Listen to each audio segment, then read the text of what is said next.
Right, good afternoon, everybody. Welcome back to our webinar series, continuing where we left off this time, well, not even this time last year, at the end of last year. It's our intention to run these webinars for the time being every couple of weeks. Bit of a mixture of information sessions like this one, and then perhaps some more thought-provoking future of retail type topics that we'll bring in some speakers on as we progress through the first half of this year. And you never know, who knows that by the middle of this year, maybe we'll eventually start meeting face to face. So look, lockdown again, non-essential retail shut again, not even able to do click and collect at this time. But, you know, we are where we are. We have to get on with it. No news from government as yet in terms of any reopening plan, and doesn't look as though it's going to be likely we'll see that before sort of middle of February at the very earliest, unfortunately. So a little bit of doom and gloom with Blue Monday having just left us behind, but hopefully there is some light at the end of the tunnel with the vaccines. And you know, the government have certainly said today that they anticipate getting the bulk of the vaccinations done by September. So hopefully that is what is going to happen. So two very clear challenges at the moment, one being COVID, as we've just discussed, and the other being Brexit. So, you know, it's fair to say that we will return to Brexit, to COVID at some point, but for today, it is Brexit.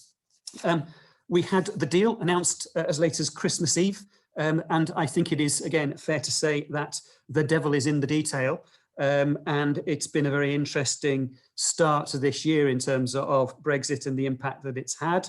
And here today, we've got three people who are going to talk to you around the implications of all of this and try and take some of the mist away and answer a few questions. First up, I'm going to turn to Maeve Dwyer from DPD, who will look at it from DPD's perspective and from the distribution across from the UK to Ireland and vice versa. I've then got Ted Robinson from Studio 49 from the e-commerce perspective. And then finally, I'm going to give Ray Ryan the floor from Revenue. Ray was very kindly attended one of our webinars, I think it was back in October or November time, and certainly gave some advice in terms of how businesses need to set up. It'd be interesting now to see what Ray's experience has been since the reopening, since the move to Brexit rather, on the 1st of January.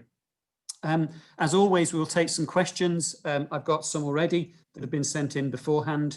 But if you have any questions for any of our speakers, if you stick them in the Q&A box at the bottom of your screen, we'll endeavour to answer them.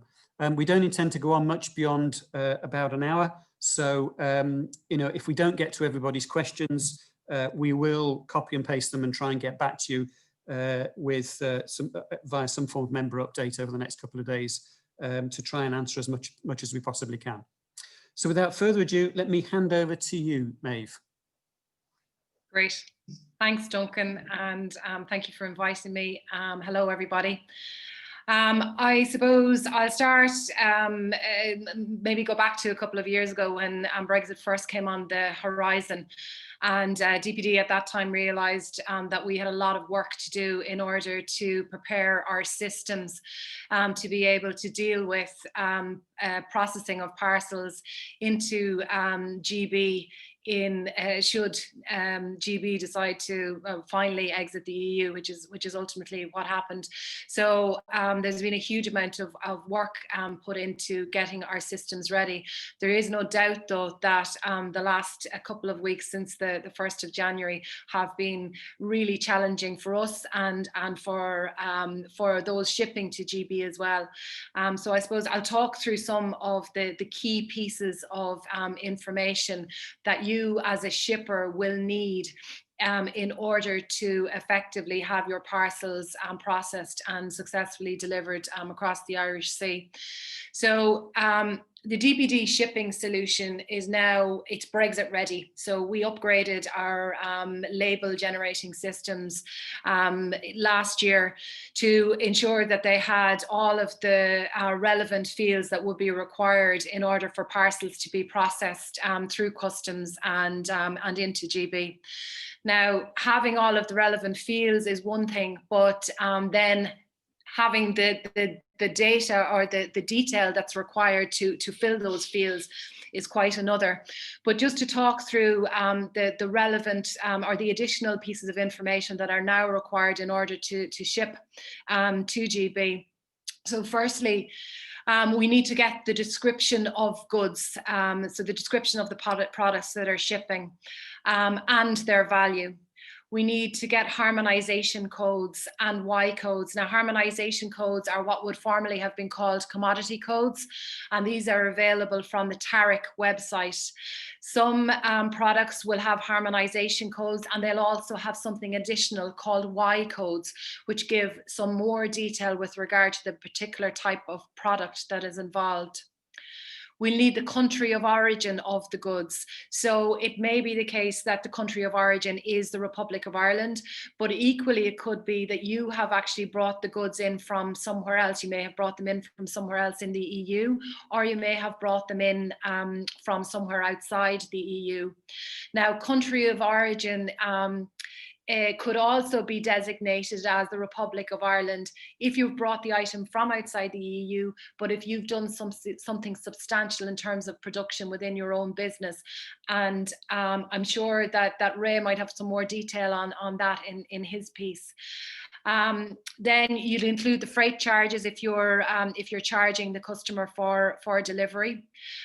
Your UK VAT number.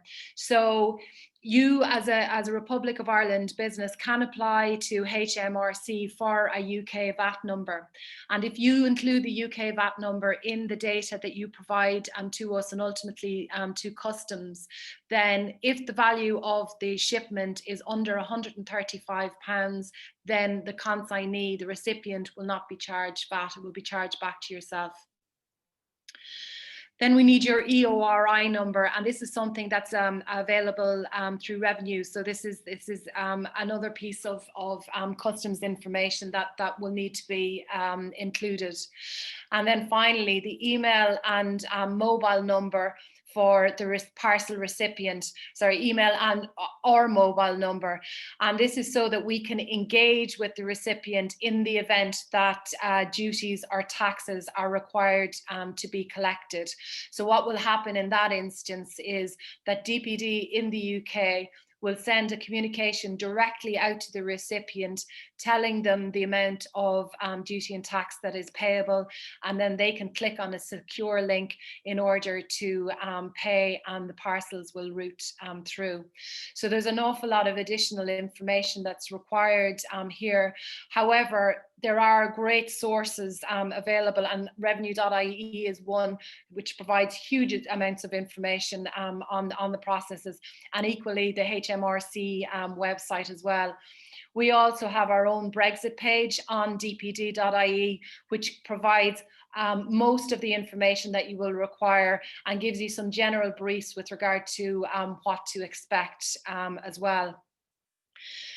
For DPD, I guess, while we're shipping product into GB, equally we also receive product from GB for delivery in the Republic of Ireland, and you yourselves may also be recipients of those goods. So there's a very similar process in place for the reverse journey, in that the shipper in the UK has to provide all the pertinent information through their shipping solution to HMRC. And then we also have a process whereby if duties and taxes are payable, that we will message out to the consignee advising them of the amounts that are involved, and then providing them with a link to a secure payment platform in order for them to be able to pay for the goods. So it's, you know, in essence, it's quite a seamless process, but I suppose the challenge for everybody has been and is getting all of the relevant information that they need now in order to send goods across the Irish Sea and back from GB into Ireland. And this is new to many shippers who up until now may not have ever had to deal with deliveries to a location outside the EU. So there's no doubt that it's challenging, and it will take some time for us all to get used to it. I suppose the other point I think to mention is that since the 1st of January, there have been delays in terms of the delivery timeframes from the Republic of Ireland into GB, and equally from there into ourselves. This has been down to a number of I suppose, issues. You know, there have been delays at the ferry ports due to additional checks that are required. There have been challenges with regard to the presentation of data to the different authorities and the review and acceptance of that. There have been challenges with regard to shippers themselves understanding where to get the relevant data from, and actually ensuring that they provide the relevant data in the files that they send to whoever their carrier might be. So there certainly have been difficulties that all of us have had to overcome, and it's still a learning process. I certainly over the last couple of days, we have seen things start to smooth out, I suppose, as everybody has become more used to the processes. But there is no doubt that there are still learnings to come and to be taken on board.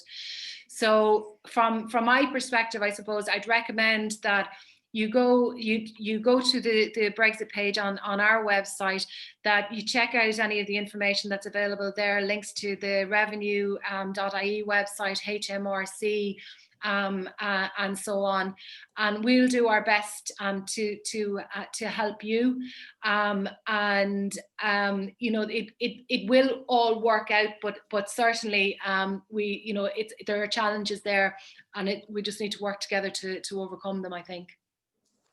Great. Maeve, can you stay on? I'm going to go to Ted now, but if you can stay on, we'll take some questions after Ray later on. Is that all right? Because I see there's quite a bit that's coming into the Q&A box. Rather than stop it now, I think we'll just move on to Ted and then come back to you if that's okay. Super. Can I bring you in, Ted Robinson, who's the Training and Development Manager with Studio 49. I think we're just going to hand the screen over to you, Ted. So if you just bear with us while we do that. No problem. Are you on? Can you hear me? I can hear you, yeah. Perfect. Off you go. Great stuff. So I'm Ted, as mentioned there. I'm coming from Studio 49. We're an e-commerce developer based down in Cork. We've been in operation a good while, but from, there we go. We've been in operation a good while, and in 2013, we made a decision to plant our flag firmly in e-commerce. So we've focused our development skills on e-commerce. In particular, we work with retailers, most of whom have got between 5 and 35 stores nationwide. Our big kind of push is to create omni-channel, and the bottom line there is that the online experience and your retail experience and your after-sales experience should be seamlessly connected there, and there shouldn't be any distinction between them for a customer. They'll be able to move between all of those channels without any problems there. We work with over 50 Irish retailers at the moment, and as you'll see from the names that are up on screen here, they are more than likely going to be selling into the North as well as the UK, the rest of the UK, that is. Now, in terms of signposting, one of the things we're going to cover here mainly is how the information that Maeve's provided there and that Ray will be discussing, how these things can be brought together on your website there. There's a number of things that customers are going to have questions about, and there's a number of things that they're not going to be sure about when they're purchasing either from the UK or they're potentially shipping something to a friend or a family member in the UK whilst they're purchasing online in Ireland. So signposting is there to hopefully make that whole process a lot more straightforward for them. As you can see there, if you show them where they came from and where they're going, they'll have the confidence to sit back, relax, and enjoy the ride. Basically, good signposting is going to make sure that the information that your customers need is readily available at any time that they actually need it. Okay, you have an obligation as a retailer to ensure that your customers are making an informed purchase. That's informed about the price of the product, informed about the shipping information, and so on and so forth. You're going to reduce friction. You're not going to get any surprises for your customers. Hopefully all of the things that they need to know will have been advised up front, and there's nothing coming down the line to shock them. As I've mentioned there, The worst case scenario is that a customer orders something in good faith and then they're hit with a bill at the point of delivery and they can't actually get their goods until they pay extra at the end. And at that point, it's sort of reached the country. And thirdly, you're going to instill confidence to purchase. If you're the kind of online experience that has all that information there and a customer's very, very confident that they know everything and they know that the price they're seeing on screen is the price they're actually going to pay, then they're going to be more likely to buy with you versus somebody else where that information isn't quite so available. So where should you be signposting? Basically, you have to do this anywhere a customer makes a decision. So at a minimum, you'd probably be looking at the product page, in the basket, and during the checkout. When there's a decision to be made, that information will be in place and they can refer to it to make sure that they're happy to proceed. You may also want to put maybe a banner across the top of the website or something like that, just to let people know before they even get as far as a decision. You'll also want to consider your after sales information. So anytime you're sending an email to the customer or doing a follow-up or maybe even something like an abandoned cart follow-up email, if the information there about your delivery times and so on and so forth is available, again, that instills and reinforces that confidence. What should you be signposting? As I've discussed previously, there's going to be legal obligations and anything that will inform and reinforce a customer's decision to proceed with you. Taxes and import fees, as well as shipping information. There may even be some data concerns there as well, harking back to the GDPR, which we all know and love. So if we have a look at the taxes and import fees, with respect to VAT, should you be charging VAT to the UK customers? Are you able to determine whether or not somebody's in the UK? Are you going to do that based on the billing or the shipping address? Can you do it based on the actual website that they've got? If you've got a UK website versus an Irish website and you're running them in tandem, would you just put the information on one side or the other? Can you do it via the value or the nature of the actual goods that are in the consignment? So obviously there's a cost implication there. You want to make it clear that the import fees may be charged. So for customers you believe are in the UK, you want to have a clear indication that the product is going to be eligible for fees. And that may be visible depending on whether or not you know that a customer is from the UK or if they're on a specific website and so on. And taking the estimated import fees deposit there, the fees should be distinct. You don't want to kind of bury the fees within the cost of the product because those fees are subject to change depending on the decision that customs make when it arrives into the UK and so on. Can you actually calculate those fees up front, either automatically? Can you query an API to figure out what the costs might be from the likes of DPD? And are you able to provide refunds if the import fee is overpaid? You'll also want to make sure that you're telling people it's a deposit. And if the fees that you've taken at the point of purchase don't cover the actual full cost of the customs duty, then somebody may have to pay a little bit more after that fact. In terms of shipping, you want to get your delivery lead times in there. Can you stand by your current delivery times? Is next day or express delivery still viable for you? Shipping into the UK, next day delivery has been impacted fairly severely. Can you display your expected delivery dates on the website? If so, that's a big benefit to you. Are you drop shipping or dispatching from within inside the UK? If so, that's a selling point for you. You want to make sure that you convey that to your customers there. And may have mentioned them, but if your platform, your e-commerce platform is the one that's generating the shipping labels for you or passing that information through an API directly to DPD, can you get the HS codes of the fields within your platform to take the information about country of origin for the actual shipping information there? So we have a couple of examples here of what this might look like in practice. This is McElhenney's website, one of our customers, and this would be the Irish version of the website. So if you're looking at the product page here, we'll click onto the next one. What would a UK version of this look? You've got the GB sign up in the top corner where they've selected the currency. You've got a message across the top with a Brexit commitment, and then you've got some fees calculated on the product page just underneath the price there, as well as the lead time on delivery. If we hit the next key and say, for example, somebody clicked on what's this, or clicked on your Brexit commitment, you might pop up an info box there that just explains exactly what these fees are related to. When somebody gets to the cart page, you can see here in euros, it looks much the same as you'd expect it to look. But then when you're going through GBP and the shipping to the UK, we've added the VAT, we've separated it out for the price, and we've also added the import duty there as well, and presenting the actual grand total cost as a sum of those fees there. And then on the actual checkout here, when somebody's gotten as far as the shipping method, normally in Ireland, you'll be offering in-store and a free shipping option. But if you're shipping into the UK, over at the right-hand side here in the summary, we've added the price breakdown again, and we've updated the shipping methods. So only the shipping information for the UK is available. And you can see there that there's a note on the lead time into the UK because those delivery times have been increased. So once you've gone beyond the actual front end of the website, what's underneath the bonnet? What's going to happen in terms of implementing it? There's a few things you'll need to look at. You might want to look at the prevention or control of sales to a region, currency conversion, and your actual data policy. So if we jump into control of sales to a region, you might have some prohibited goods. There are certain goods, for example, perishables, which you might not be able to send over the border. Is there any way that you can actually prevent customers from purchasing these if they're in the UK?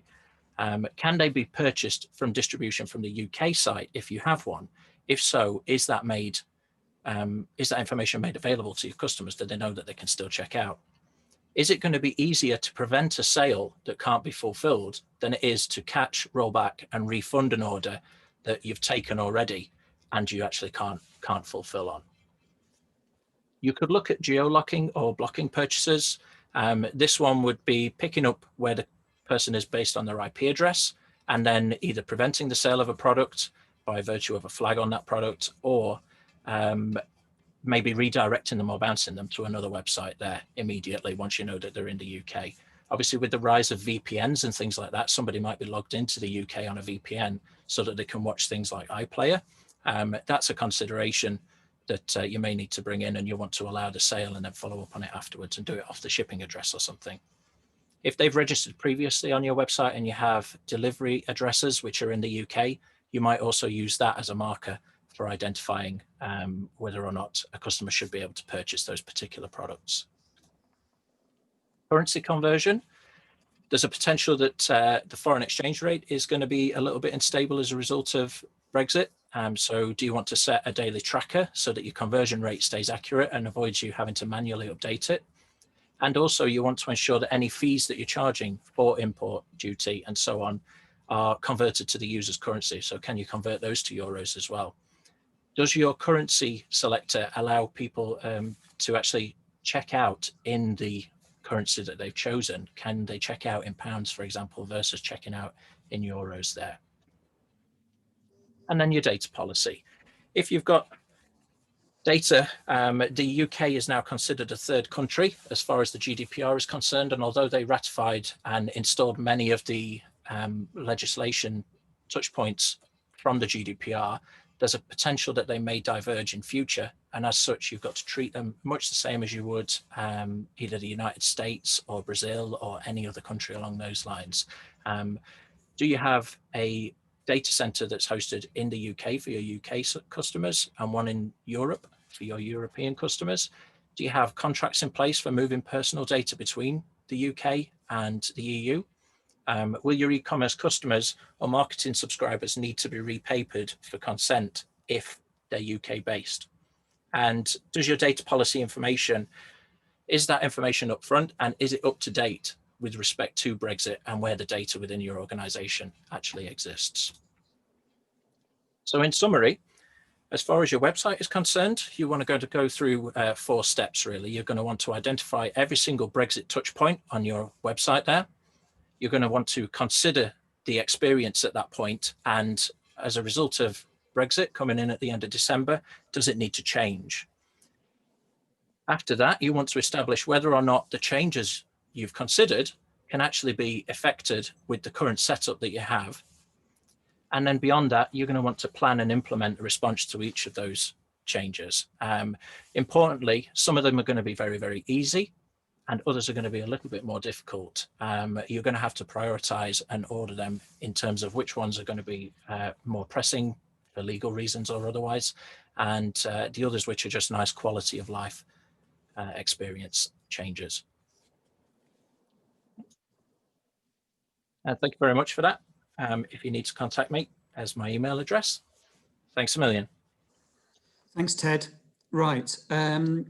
Just fair to say, guys, we will make sure that all of these slides are not only sent through with a link on the member update that goes out tomorrow, but we'll also make sure these are put on the website so that you've got access through our website, through our member page, to access all of these slides as well. I'm now going to turn to Ray Ryan, who, as I said earlier, came and spoke to us about 2 or 3 months ago now, prior to Brexit. Before you launch into your slides, Ray, I think it's fair to say, is what's happened over the last few days since the start of the year been what you expected, or has it been a bit more fraught than you expected?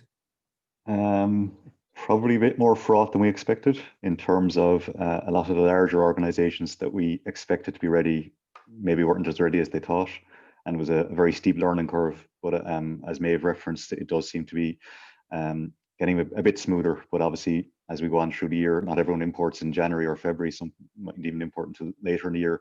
We get new customers coming online the whole time. So I think these kind of sessions, and obviously thanks for the invitation, will help get the message out there and the requirements around it, and even some of those common issues that have been touched on by Ted and Maeve already, in terms of what to be aware of, and when you're doing ordering, or if you're selling goods or buying goods in, and what to be aware of and what to do. So the next few slides will hopefully give you some indications of what the requirements are, and then some of the common issues that we've encountered in the first weeks already. 3 weeks tomorrow.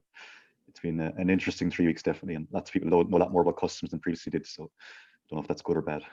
Great stuff. Okay, I'll let you run through the slides, and then we'll take some questions. Yeah, so I'm going to, I suppose, just briefly go through the first few slides. I think it's been covered already. We know that the transition period is ended, but what it means is that customs formalities are applied to all goods moving between Ireland and GB. Obviously, Northern Ireland is excluded as a result of the protocol. So that does mean that goods can move on an all-island basis freely. No customs formalities are required. So again, customs formalities mean there's customs declarations and also interventions from both a fiscal, from a revenue point of view, and then other agencies. So from Department of Agriculture, HSC, for example. Just to move on the slide. Oh, sorry, it's gone there. I don't know what I did. Apologies. Just in terms of the slides, I can't see it there now, but the requirements at import, export, and transit, I suppose, have changed from the 1st of January. So at import, you're required to do an import declaration. You also need an entry summary declaration, and also you need to include those two numbers, those two reference numbers, on a pre-boarding notification if it's roll on, roll off import declaration. So again, it's an awareness around that. If you're importing goods, an export declaration is required in the UK as well. So we encountered issues around that the export formalities weren't even being completed. And they had steps taken in terms of imports to Ireland, but they hadn't the export piece done within the UK itself. Again, a reminder around that commodity code that Maeve touched on as well. It's very important, the commodity code and the tariff. It gives you an indication of the customs duty in terms of it. So goods that are coming from GB don't necessarily have UK origin, they may have other origin. So the trade and cooperation agreement only covers preferential duty if it's UK origin. If it's any other origin, potentially duties that will apply. So it's an awareness around that. Tariff is the website, you can check that on. If you go into tariff and you enter your commodity code and your country of origin, most people's first preference is to go and look for what the duty is. But as referenced already, there's actually additional codes listed in there that you do require on customs declaration. So it is important. It is an issue that we have encountered at all levels, from large companies down to existing agents to new agents that are inputting information on the declarations, maybe not being aware of the requirements around what codes are required in addition to the commodity code. So again, it's an awareness around that. If you have commodity codes, you can actually check it relatively easy on the tariff system itself. Obviously, if you've hundreds of codes is a bit slower, but it's an awareness around that. It's not just the commodity code and origin. You may need other codes in terms of certification, licenses, all that type of thing is referenced in there. And even awareness of some food products that you might not think will be subject to checks from agriculture or HSE. There's import controls flagged on the commodity codes too. So it's definitely useful to check those out. And again, license requirements and documentation is another key aspect of it. Have you got the documentation sent in advance? If it's agri-food products, have you registered with the relevant agency? So registered with the Department of Agriculture. You may not have been aware of that. Is your agent aware of it? Again, be aware of these things. And then the considerations around payments and duties and VAT. So again, the trade agreement allows for preferential duty. You actually need to claim it on the declaration. It's not automatically assumed, even if it is UK origin entered on a declaration, you need to put a preference claim in there. There's also VAT at import, normally applies at the point of importation. Postponed accounting has been introduced. So if you have an Irish VAT number, you're entitled to postponed accounting, but again, you need to enter the details on your declaration. So again, if it's an agent or someone on your behalf, they need to put in the relevant details to ensure that you don't have any payment of duties or VAT. Try and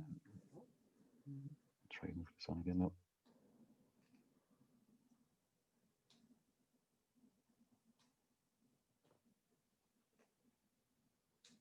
Sorry, no, it's not letting me switch it. I'll push it on for you, Ray, if you want to just tell me. I think it's my own tablet. Sorry. Yeah. So just in terms of exports, then again, it's similar enough. You need to do a customs declaration. The safety and security data is actually included in the export declaration, so it's one declaration rather than the two with import. So just an awareness around that again. And again, they may be subject to intervention, in particular around food products sometimes, and also chemicals have some license requirements. So again, the tariff will show you those if there's requirements around that, and an awareness of those as well if you're exporting. Again, those MRNs, if it's for Ro-Ro, need to be added into pre-boarding notification to allow them board the ferry. Another thing on the exports is obviously that they may require import formalities in the third country. So an awareness of who's going to take responsibility for that. You can actually skip on to the next slide for transit.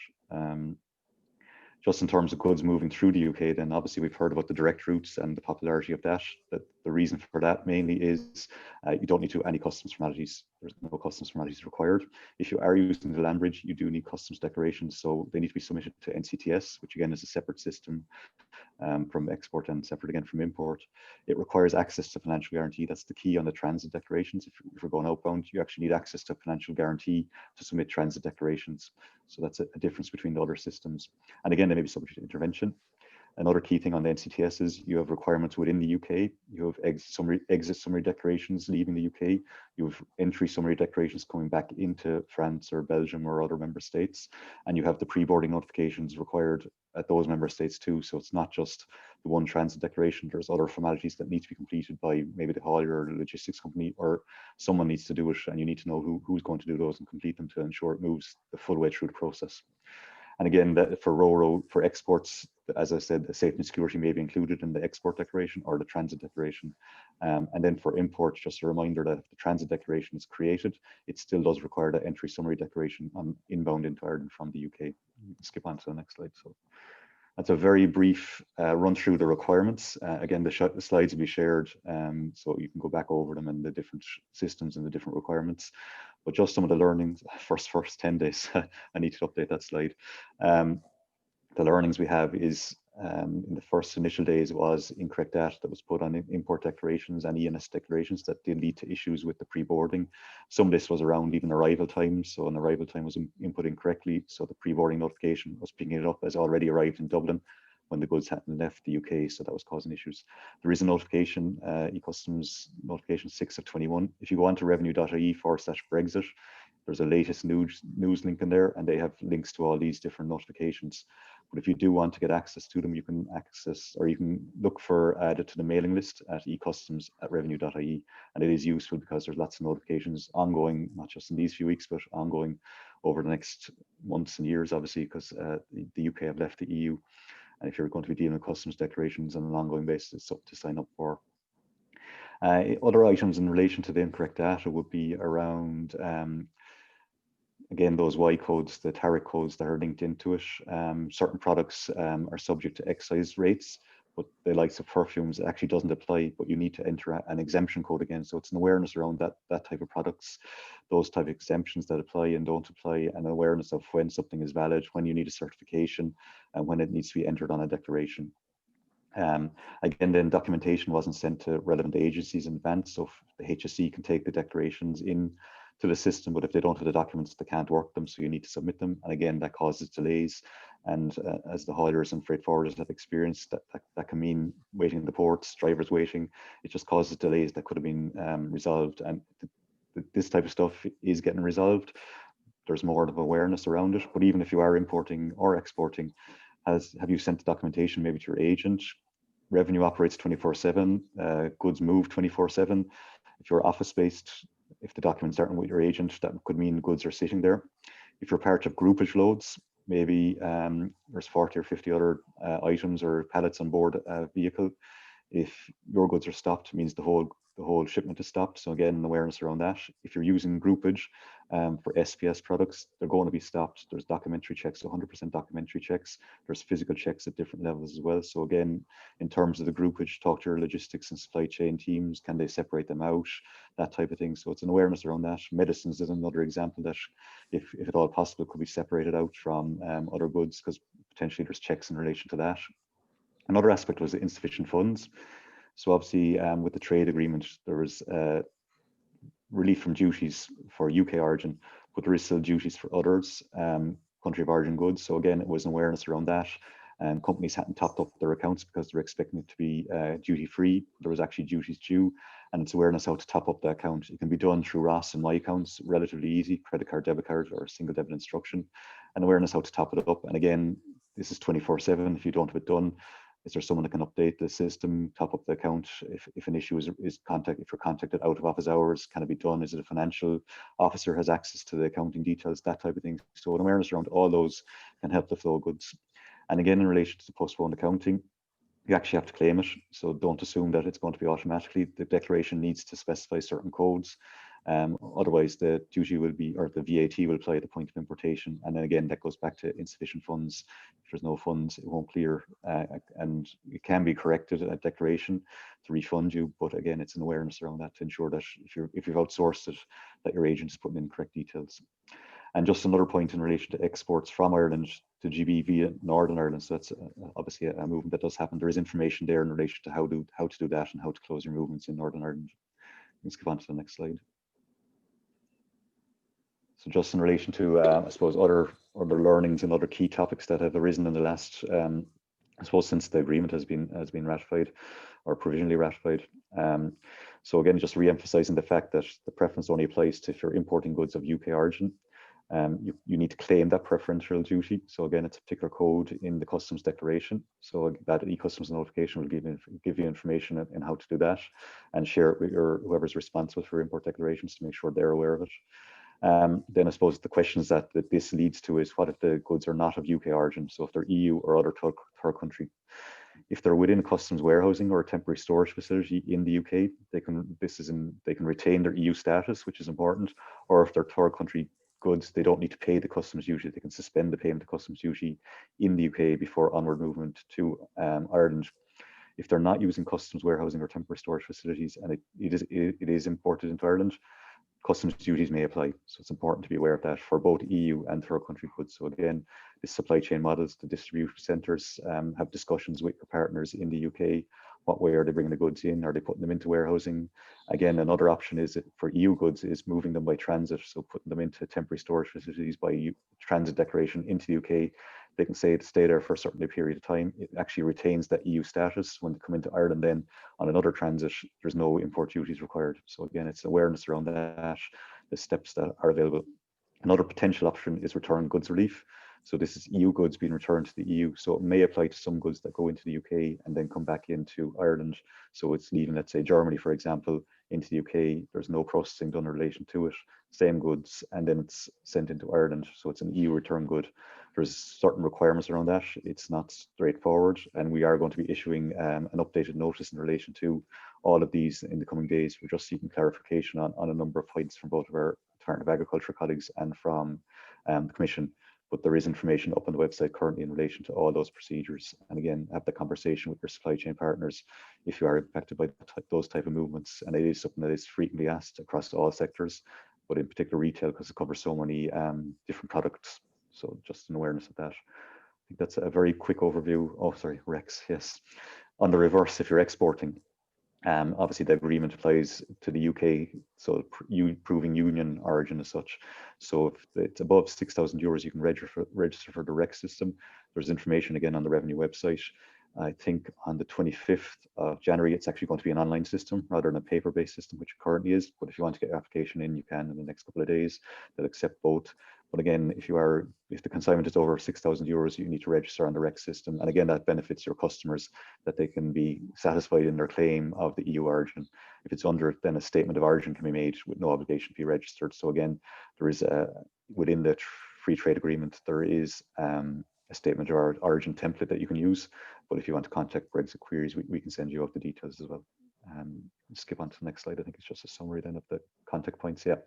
So there's lots of different contact points for the different areas. The main one for my own unit is Brexit queries. My own unit is the Brexit unit, and we deal with kind of, I suppose, general queries. There is information if you have issues with the ENS, you can contact the ENS directly. If there's issues in relation to putting declarations through, you can contact e-Customs or on that number. They're open 9 to 5, Monday to Friday. And then the Customs National Helpline, that's a 24/7 number. That's really for goods that are in the ports or airports and you have queries on. So you have your movement reference numbers. You may be just following up in relation to where it's at, if there's documentary checks or what the issue is, and just seeking clarification. So you contact them directly on the phone there as well. So there's just a few contact points that may be useful. So thanks for listening, and apologies it was quick, but I'm sure that the Q&A session will clarify any other issues. Thanks, Ray. Ray, just a couple of quick questions before we start moving into some of what's there. My understanding is that about 70% of goods are travelling freely at the moment. Is that correct? Yeah, so that's coming into Dublin Port. There's about 70%, Dublin and Rosslare, sorry, into the ports, because the Ro-Ro is the main focus with the UK at the moment. So 70% are green routed, so they're doing their pre-boarding notification. The declarations within them are all green routed, and they're flowing through. So it's a good indication that has increased, I think, from 30 and 40% in the first week. So it is moving in the right direction. Obviously, there's going to be checks for those SPS goods on an ongoing basis. There's no way to avoid those. It's documentary and sometimes physical checks. So they're always going to hit, but it's a case of if the documents in, there'll be less delays within the ports themselves. Great. Okay. And just before I move on to these other questions, one I know has come up before, but in terms of the responsibility for all of this, if you're importing, if you're an Irish retailer and you're bringing products in from the UK, who's responsible? I know this has come up before around, is the supplier responsible? Is the customs agent responsible for getting all of this done? Ultimately, who's responsible for it all? Ultimately, it's the importer that's listed on the customs declaration. I know some agreements have the delivered duty paid, so maybe the supplier is acting as the importer. But if you're the customer receiving the goods, you do want your goods, so you want to make sure that it's done correctly and done accurately, and that, again, if you're receiving goods, everything is in order in relation to them. So again, it is, if you are receiving the goods, if you are responsible for the import declaration, making sure everything is correct on it. And again, if you are importer on that declaration, even in terms of the payments that may be going out of your revenue account in terms of VAT and customs duty, ensuring that's correct. Was the preference claimed? Was the VAT claimed? That type of thing. Keep an eye on it. Don't just assume that an agent is doing it, that they've everything in hand. It's your responsibility to make sure that customs declarations are accurate, the commodity codes are accurate, the information that's been put in, because if there is an audit on these declarations, you're down as the importer on the declarations, and there's obviously, can work either way. Maybe we're overpaying customs duty or underpaying customs duty, but it's an awareness around that and what should be claimed. Okay, cool. Right, I'm going to go through some of these questions that have come up. Is Maeve, are you on the line now as well? Yeah, I'm here. Great stuff. Okay, so there's one that came up earlier. It says, I didn't think we could have a UK VAT number if we're not a business trade. Okay, yes. What's your answer to that? Yes, you can still have a UK VAT number for the purpose of exporting to the UK, and you being the payer of the VAT up to the £135. So you can apply for that VAT number through the HMRC. Okay, cool. And I think there's one there from the book centre in Wexford that might be, it's quite a detailed one, which is specifically for you to go back to. Can you? Yeah, I'm going to go back to Maeve on that after the meeting. Yeah. Great. Okay. Kathy Smith, most of our online orders are intended as gifts, and we're often requested not to send an invoice with the order. Do we have to send an invoice? Well, I'm going to answer from a DPD perspective. You don't actually have to physically send an invoice with the parcels traveling through our system, because when you create the consignment on your shipping solution, you enter all of the relevant information at that point, so you don't have to send a physical invoice. Okay. And just in Yeah, terms of, I suppose, inbound from the UK into Ireland, I suppose that the gift limit would be €45. I'm actually not aware of what it is in the UK, so there could be duties charged above that. Okay, and there's an interesting one here. I know you mentioned around this orders under £135. You mentioned that, Maeve, I think, didn't you? What happens if it's over that £135? Well, what happens with our system is that the recipient will be charged VAT if it's over £135, and we will, unless the shipper has already, well, our NEDEP shipper, essentially, that they have a TAN account set up. Other than that, the consignee or the recipient will be charged the VAT. Okay. Cool. I'm just going to go now to some of the things that have appeared in the Q&A. So there's one here from Martina O'Donnell. If our Incoterms are DDP with supplier, should we be signing forms to appoint a customs clearance agent to act as a direct representative? That's probably one for you, Ray, is it? Sorry, I had a 10-year-old coming in there. Just repeat the question, sorry. Sorry, I'll go through that again. If our Incoterms are DDP with supplier, should we be signing forms to appoint a customs clearance agent to act as a direct representative? That depends on who the importer is. If it's DDP, the supplier may be listed as the importer on the declaration. And if they are the importer on the customs declaration, then the customer here should have no involvement in the customs declaration formalities. Just depends on which way it's set up. If the customer or the person asking the question, if they're listed as the importer on the declaration, then they can have an indirect representation. It doesn't have to be direct.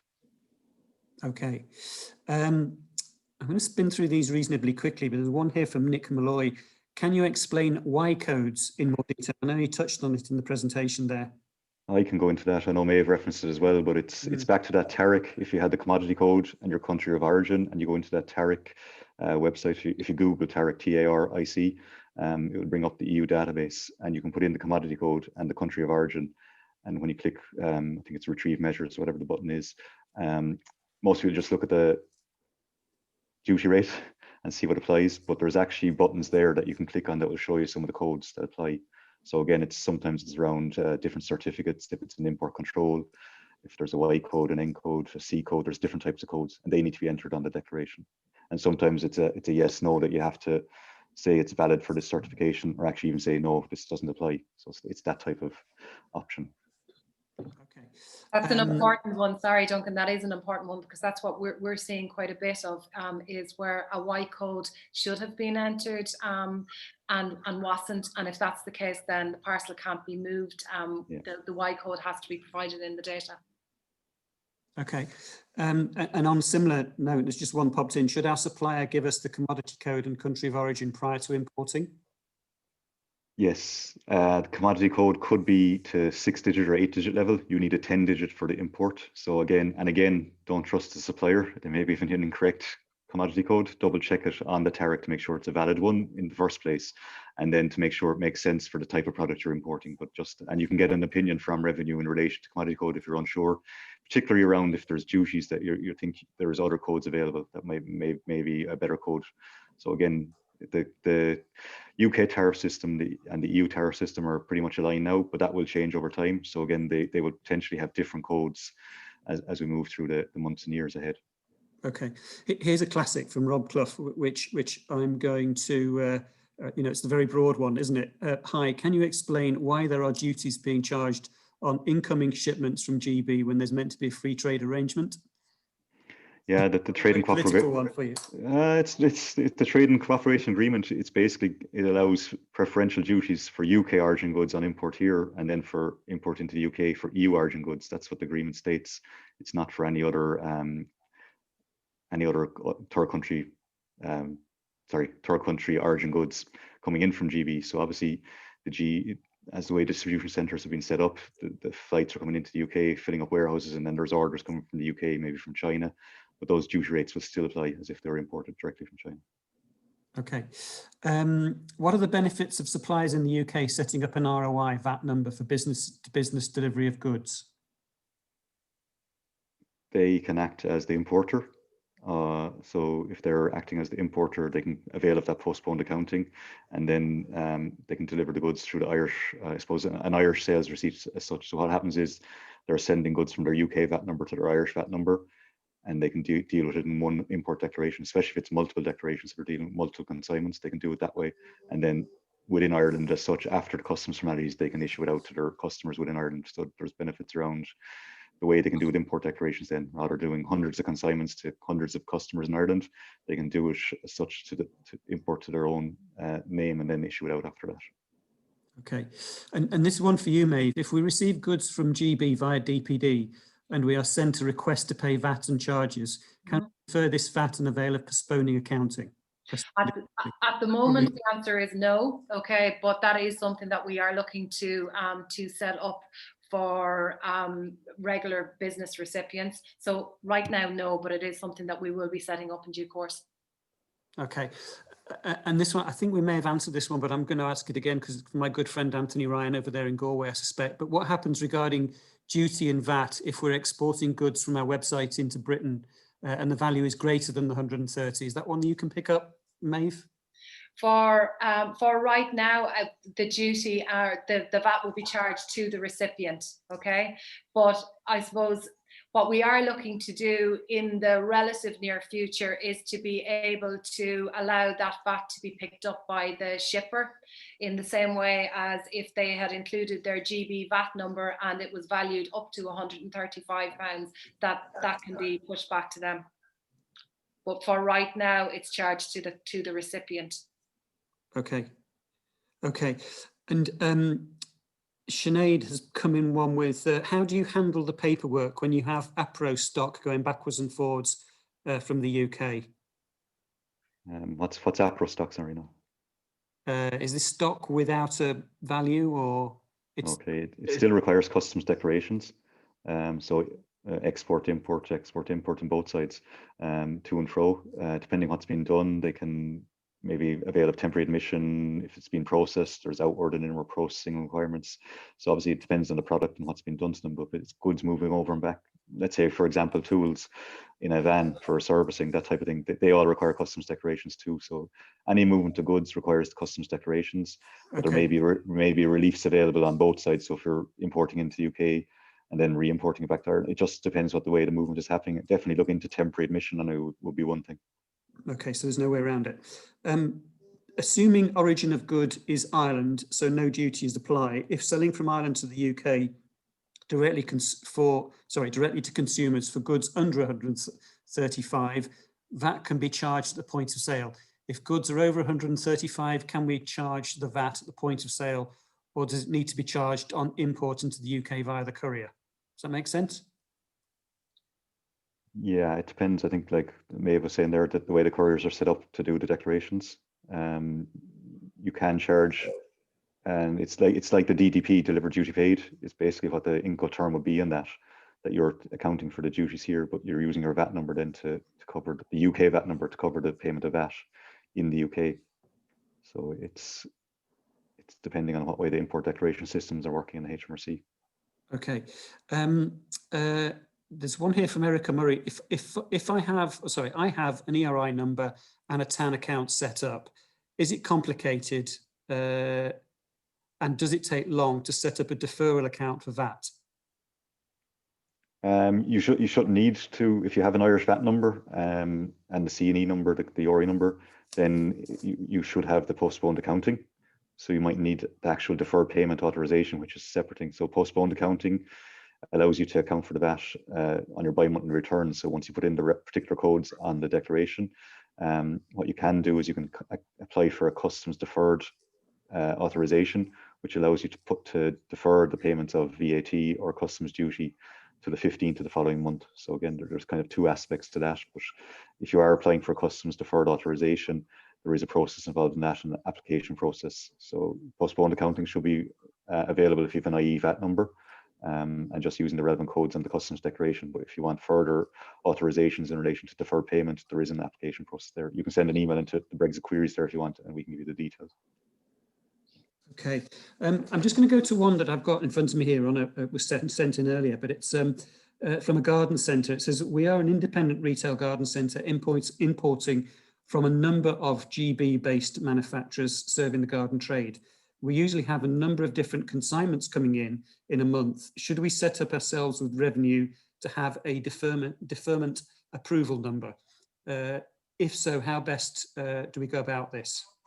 And that's from Keith in Beachstead. Probably similar to the last one. Once you have your Irish URI number, if you're acting as the importer and you have an Irish VAT number, then you have postponed accounting. If it's UK origin goods, you can claim that preferential duty, so there may be no duties and the VAT will be postponed. So there may not be a need for that customs deferred authorization.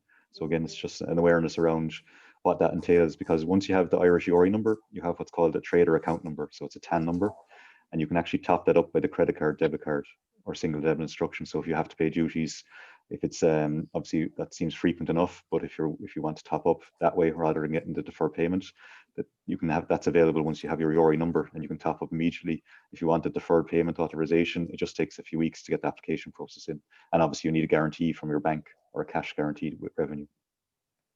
Okay, there's one here that's just been sent to me on WhatsApp, and it's from Aisling Walsh, and I'm just going to try and read it off my phone here, so bear with me. But it says, when selling online from an Irish website for delivery to UK consumer addresses, does UK VAT have to be paid to HMRC on all online sales, or is there a threshold trigger sales level at which Irish online retail becomes liable for UK VAT? Does that make sense to you? If there's a VAT liability for the Irish retailer, does the Irish company need a UK VAT number to pay this? I think from the UK guidance that I've seen is that all businesses selling goods, there's no limit, as in you have to register for UK VAT number, that there's no threshold at all. It's on the UK website. I don't have a link there now. I can share it with you afterwards, but I've definitely seen it on their website that it's all trade within from non-established businesses into the UK need to have a UK VAT number. I don't think there's any threshold. Okay, very simple one here from Les in Bike World. Where can we find duty rates? The tariff. So if you go onto the commodity code and the country of origin and enter it onto tariff, so TARIC, and go onto your internet search. There's a link there. I can send it on afterwards. It's just, I know it's a long link, but if you go into TARIC and do an internet search and you enter your commodity code and country of origin and you click the retrieve measures, it will put up the duty rates. Okay, and one here from Paul Keeley. Contact to get advice on exporting to the GB through Northern Ireland. I think this has come up a bit. So this is going through Great Britain going through Northern Ireland into GB. Who's the contact person? I think you've had this one, Maeve, haven't you? I have, and we're still looking for more advice on it. So I'd be interested to hear anything Revenue might have to say on it. Yeah. This is for exporting. This is from Ireland into Northern Ireland and onto GB. Yes, from Ireland into Northern Ireland onto GB, I think. Yeah. You can raise an indirect export. So there was a link there. I think if you want to skip back to 2 or 3 slides, maybe. Sorry, no, but it's there are exports from Ireland. So that e-customs notification outlines the office codes that you can use. There's actually a new link we've added on. So if you go on to revenue.ie/Brexit, and there's a list of customs declarations, roles and responsibilities. If you go to exporter there, it actually has a web page specifically for exports from Ireland to GB. And actually we got information from the HMRC on how to close those movements as well. So there's a process there from HMRC. So it is available. So we put in a particular code as an Office of Export in Ireland. You put in the relevant Office of Exit code in Northern Ireland, and that's your goods exported then, and they get closed.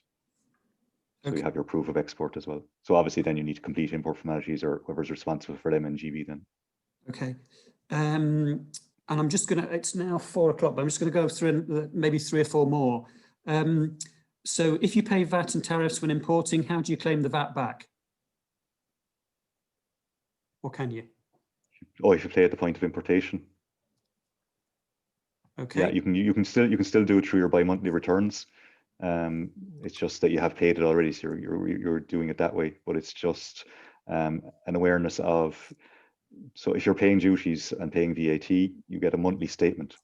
So there's a monthly statement in Ross, and you can use that detail then as part of your process for doing your returns. But again, the postponed accounting is there, so you can avail of that.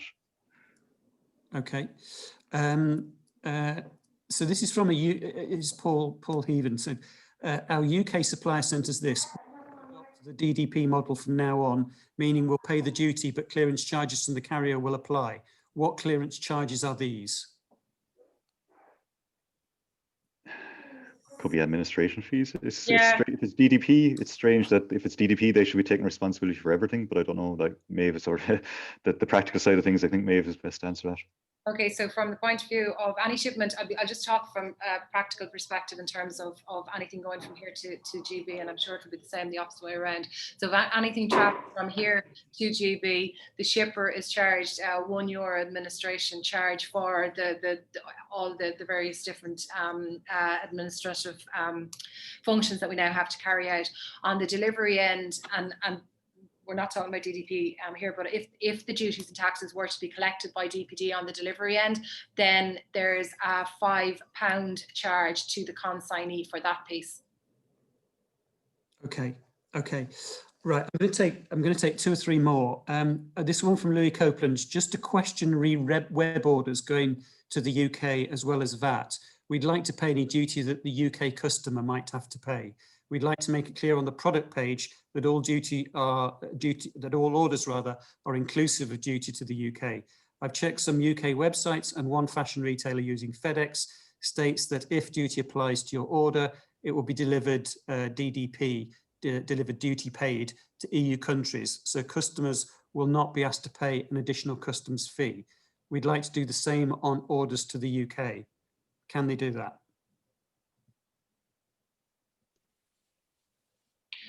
That is going to depend on the carrier. Maybe one for you, Ted. I think that's what. Yeah, there's no reason that if a charge can be estimated by either the courier itself or the retailer, that it can't be presented on the website. The main difficulty that you would have in presenting that information on the product page is firstly determining who it should be shown to. So if somebody comes to your website and they've not signed in, you don't know them from Adam. You don't know if they're in Ireland, you don't know if they're in the UK, you don't know if they're in Germany. So are you going to show that message to everybody, or are you just going to try and figure out where they're from? Once you've overcome that issue, the next thing is, can you actually get an accurate estimate in place? Now, the estimate itself is probably going to have to come from the courier. Does the courier that you actually use have any kind of system that you can connect to on an almost real-time basis or in advance to estimate those charges? Once you can do both of those things, or to the level that you actually think is sufficient, then you can present that price on the actual page and hopefully charge it at the checkout in advance as well. But the big difficulty is, as I say, firstly, figuring out who you're going to show the message to and what criteria you're going to use to identify them. And then secondly, establishing what the cost is actually going to be, because the last thing you want to do is place an estimate in there and then it might be for €50 or something like that, but then the customer is still going to be charged another £20 once it gets to the customs in the UK. That's a situation you want to avoid. Okay, I'm going to just do 2 final ones here. One from Noel McShane, which says, since we import hundreds of consignments per month from a wide range of suppliers in the UK, can we input the data directly into the customs system, or do we have to use a clearing agent? Interesting. You can. Oh yeah, you can. There's a trader portal available for our automated import system, AIS. You can do it. As Maeve will attest, it's not straightforward doing a customs declaration. So again, all those things we referenced, if it's hundreds of line items, that's potentially hundreds of codes, hundreds of requirements around it. Different information from different suppliers may not be the same. So again, it's awareness around that. So again, agents do have knowledge. If you have an agent, I would definitely recommend using them maybe first. getting some copies of the declarations and seeing if you could input some. But again, it's not straightforward. And by the sounds of it, what that trader portal is really designed for was maybe once-off, ad hoc, very consistent declarations that you could submit, so the same product over and over again, that type of thing. Whereas if it's that example sounds, it's a bit more complex, that it's multiple declarations with multiple consignments, it might be a bit more complex to do. You can also get the software in-house, so get the software itself from a software provider, and you can use the software then, so similar to what a customs agent would be using, and do it that way as well. So that may be a bit more feasible, but it depends obviously on business cost assessment in relation to which is most beneficial. Cool. Okay. And just one very final one from Fiona Kavanagh. Where do you find the commodity code? First step would be to ask the supplier for one. Second step would be going to Taric and just have a scan through the chapters. So if you go into that Taric, as I was saying, don't enter a commodity code and just click on browse. It brings up the full list. Now I think it's 99 chapters with thousands of codes in there. But if it's depending on the product, it can be relatively straightforward. So if it's animals or food, you can go into the relevant chapters. Clothing is pretty much straightforward. If you're unsure, you can go onto the revenue website, and there is a link under Brexit to the classification unit, which gives guidance. And then there's an email address and contact points for our classification unit that can direct you as well. Okay, cool. Guys, I'm very conscious that we've gone a little bit over time. I've tried to answer or ask as many questions as possible. So I'm going to call it a day here. What I'm going to do is make sure that these questions that have been raised by people this afternoon, as many as possible, we can answer. So anything that hasn't been asked by me to the panel, rest assured we'll go back through them and we'll ask the panel separately, and we'll put some of these responses back out to you. But for now, I'd just like to thank Maeve from DPD for joining us this afternoon, Ted from Studio 49, and Ray from Revenue. Fantastic, guys. I think you've answered a lot of stuff here and hopefully lifted some of the issues that are besetting us with Brexit at the moment. Hopefully it'll settle down. Good news that we've got 70% of it moving through correctly at this moment in time. And all the very best. And thanks a million, guys, and talk to you again on our next webinar in a couple of weeks' time. Thank you.